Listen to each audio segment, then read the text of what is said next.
Making art. Wow. Yeah. I got to go all the way back. My parents are both artists and they were both art teachers. So I don't think I had a choice. I think I started making art as soon as I could.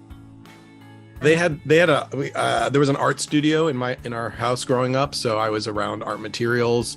I could have access to everything. And I know I used materials that I probably shouldn't have when I was pretty young. Pretty much. Yeah. As soon as I could hold something in my hand, I was making art.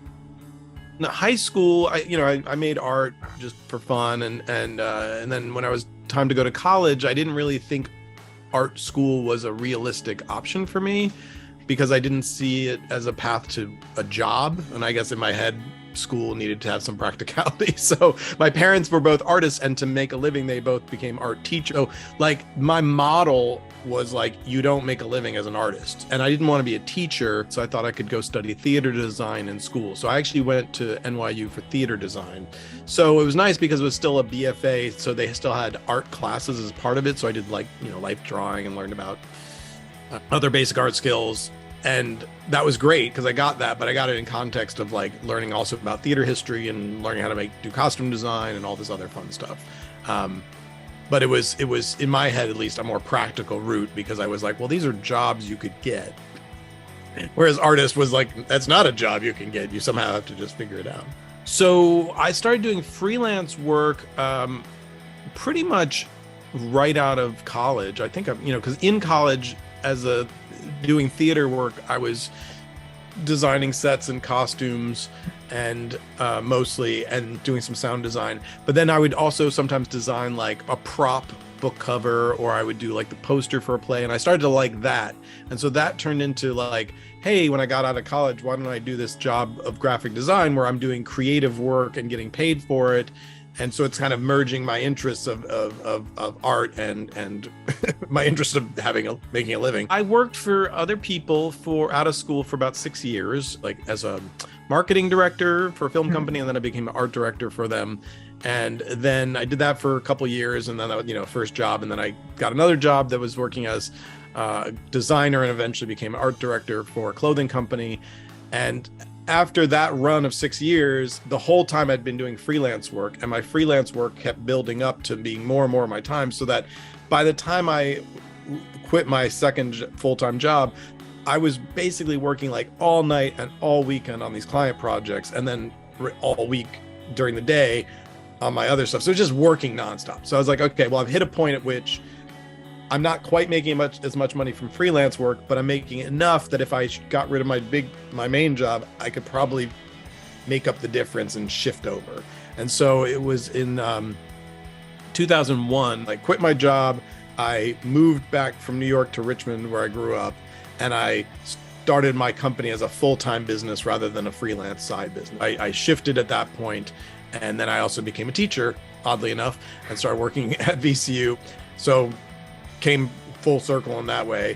And and then basically since then have done a variety of things, but basically run my own business from then till now. I think I kind of fell into it.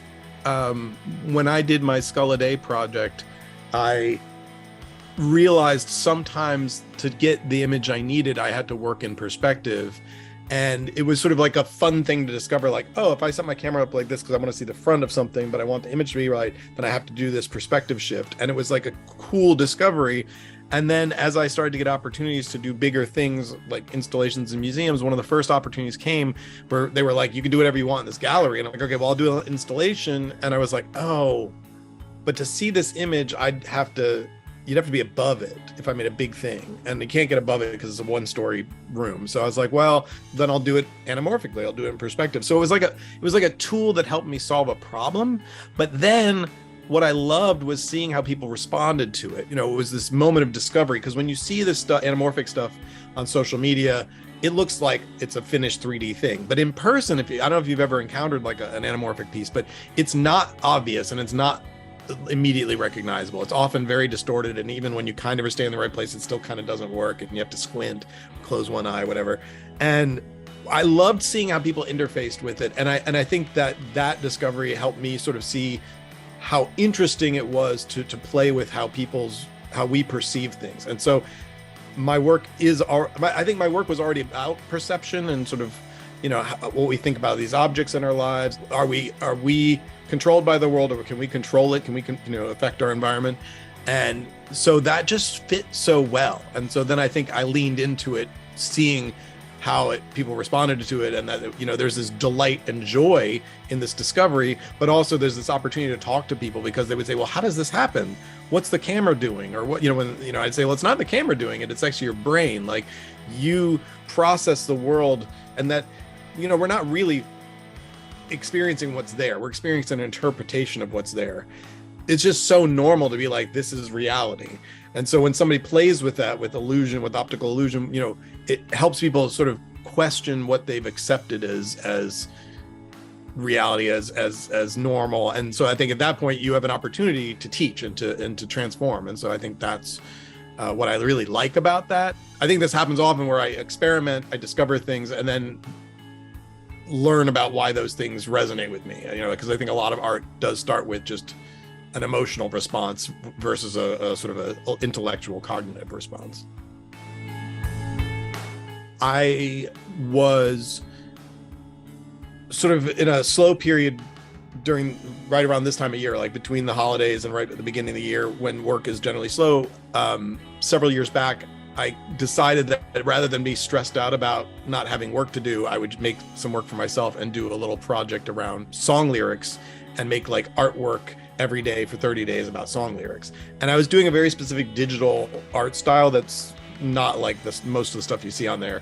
But it was just like a way to practice something that was fun for me, and it kept me busy, and it took a lot of time. But when work kind of started up again, I shifted to other techniques that were more like my everyday work of like working with everyday materials. And my daughter, who at the time was like 2.5, she had been using stickers to make sticker art, like overlapping, because she didn't care what the images were. She was just enjoying the process of sticking. And I loved those pieces, and I was really inspired by them. And I did this little project. A week in, I was like, the song that I'm going to do today was the Rainbow Connection from the Muppet movie. And I was like, oh, I should use stickers to make a picture of Kermit the Frog. And so I grabbed my daughter's all her stickers, and I drew on a piece of board, and I started sticking them. And I was like, well, I've worked with objects, but I've never worked with stickers, so it should work. But it was like an experiment. And when I did it, I was so excited that it worked. And then because my process is to make and share, I was so excited by how people responded. People loved it, and they were like, oh, can I buy this print of this? And eventually somebody got in touch with me. It was like, they offered me a show because they'd seen I was doing the song lyric stuff, and I said, yeah, I'd like to do some more of the sticker work. So then when I had a show scheduled, I was like, well, let me make more pieces like out of stickers and see what else I can do with this medium. And what I liked about it was, before that, a lot of my work, because it's a lot of temporary stuff, was all photography, essentially. Like, I'd make the piece, I'd photograph it, and then display at a show a photograph, or print of a photograph, essentially. And I didn't love that as an art thing. And then some of the stuff I was doing was too delicate to ship, and it was frustrating. And so there's something about like stickers, I was able to make a physical piece, but it was robust. So there was a technical piece of like, hey, I can make art that's going to be not so fragile and not so temporary, but still relates to all this stuff that interests me. And I'm having fun using this medium. And it was just this medium where like people really responded. People asked me if I would make portraits of their kids out of stickers. And I was like, okay. But it's also interesting because at the time that I started doing it, these cheap stickers were like really, really plentiful. Like, you could find them everywhere. And actually that's changed in the last couple of years. I think because of supply chain issues, that maybe like cheaply produced stuff, at that level is just not being imported as much or something. But that it's interesting because that medium may go away, which would be interesting, because it's like something that I've invested a lot of time and energy into developing, and I really love where I'm going with it. But I'm also like, maybe this has a time limit. But while it lasts, I've got more stuff I'm doing with it. I actually just finished a piece where I've been doing more pieces where I combine stickers and paint, so it's not full stickers. But yeah.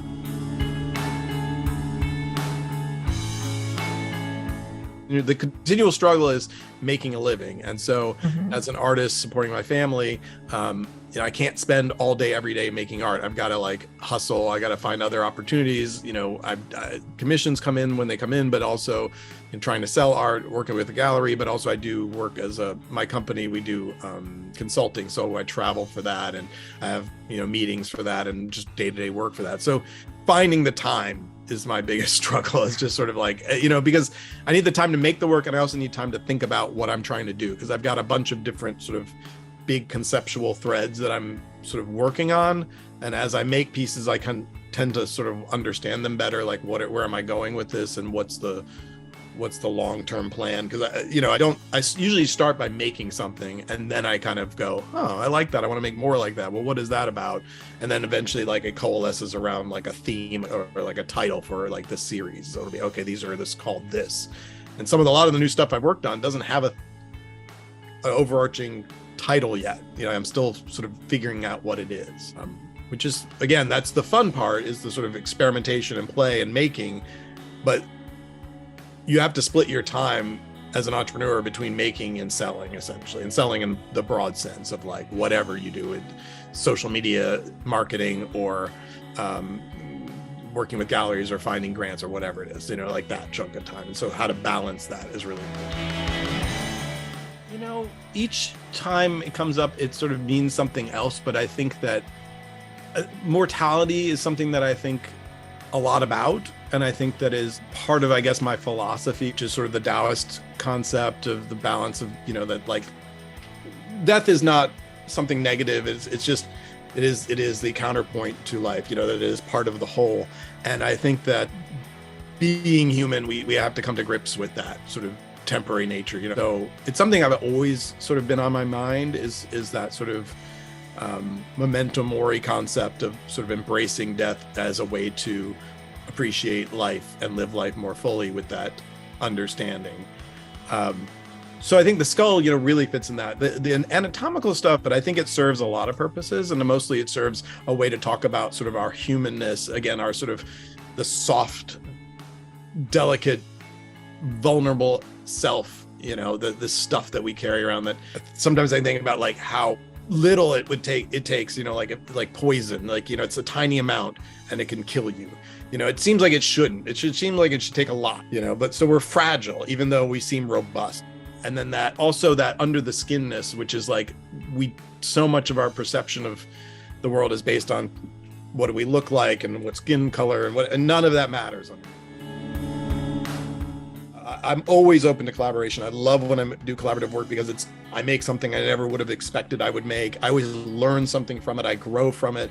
And it spreads the joy ultimately of creation. Like art making is exploring these emotions, but also connecting with other people and creating more joy in our world. And so when you collaborate with a project like Skull a Day, I didn't start it thinking that's what it was going to be about, but what it became about was community. And that community became these incredible supporters, people who gifted me materials and ideas and helped me get through it, but also who created their own projects in response to it. And that led to me making a book about that then led to more people doing it. And I have friends today that I met, 15 years ago through that project. I mean, literally yesterday, somebody reached out who was like, do you remember me? I did this thing and I met you through this project. And that's incredible, to have those connections, and it's global. I have friends in Australia and somebody in Switzerland who writes me, periodically, and was because we connected through the project. I've never met her in person. And that's very valuable, just sort of on a human level, right? To make connections with people and to share in your humanity and sort of get out of our own headspace. Every artist is an entrepreneur, and I think that the sooner you learn the skills of entrepreneurship, the better. I think I and many other artists have suffered from not knowing how to do some basic business stuff. And if you could go to business school as well and take a business class, or anything you can learn about contracts and invoicing and bookkeeping. I mean, it took me so many years to learn some basic stuff that I would have just been so much better off if I had started off with it. But it doesn't always seem important, and so it's very hard to prioritize it until you learn your lesson. Most people learn about contracts because they don't do it, and then they discover what a big mistake it was. So the sooner you can kind of figure out that stuff, the better off you are. And the other piece of it is really just like do a lot. I think don't wait around for stuff. Opportunities are there, but you don't sit waiting for them, you make them happen. So I'm a firm believer you create your own luck, and that's it in terms of just doing stuff, putting it in the world. Not everything sticks, but the more you put out there, the more likely something will. And a project like Skull a Day was a good example of just like consistent production on a daily basis, which was done when it was blogging before social media really demands that of you. But to just make a lot and share it with the world, things inevitably come back. And especially with the collaborative aspect of it, that those collaborations are always exponentially more than just what I bring to the table and what they bring to the table. And so all of that, the more you can just sort of put yourself out there, share your stuff, don't worry about being perfect, make more stuff.